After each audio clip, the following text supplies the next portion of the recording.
जय गुरु जी। शुक्राना गुरु जी। सारी संगत को जय गुरु जी। ओम नमः शिवाय। शिव जी सदा सहाय। ओम नमः शिवाय। गुरु जी सदा सहाय।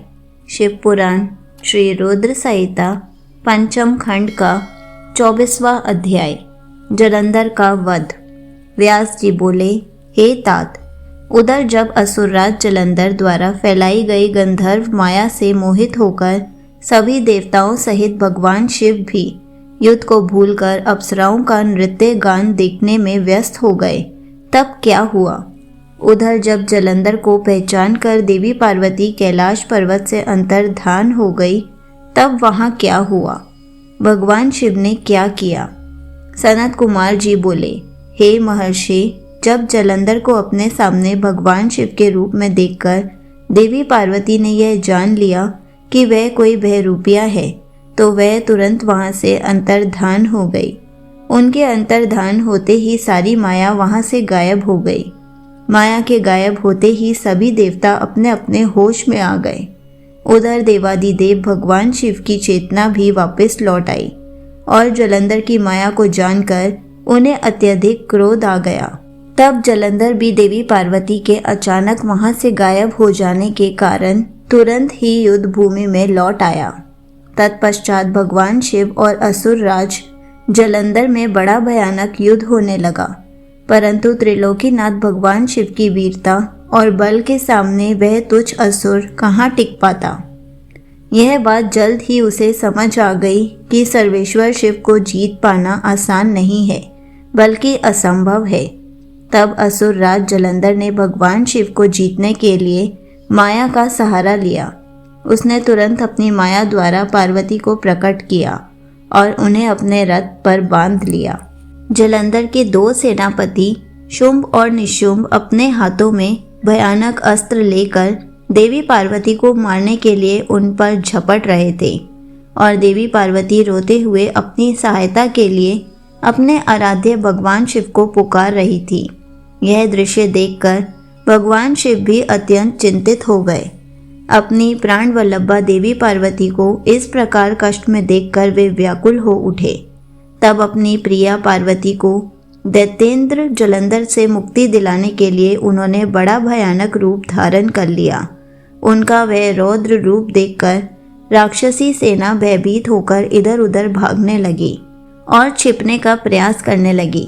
उधर दैत्य सेना के प्रधान शुंभ और निशुंभ भी डर गए और युद्ध से बचने की कोशिश करने लगे। उनके भयभीत होते ही जलंधर की माया समाप्त हो गई।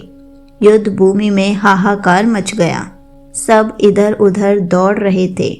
जब शुंभ निशुंभ भी अपने प्राणों की रक्षा करने के लिए भाग रहे थे, तब भगवान शिव ने उन्हें ललकारा, परंतु वे फिर भी युद्ध के लिए तत्पर न हुए। भगवान शिव बोले, तुम तो पार्वती को मारने बढ़ रहे थे, अब क्यों डरकर भाग रहे हो? आओ और मेरे साथ युद्ध करके अपनी वीरता का परिचय दो। भगवान शिव के वचनों का उन दोनों पर कोई भी प्रभाव नहीं पड़ा और वे भागते रहे। तब क्रोधवश भगवान शिव ने शुंभ निशुंभ को शाप देते हुए कहा, हे दुष्ट असुरों, युद्ध में कभी भी पीठ दिखाने वाले पर वार नहीं करना चाहिए, इसलिए मैं तुम दोनों को छोड़ रहा हूँ।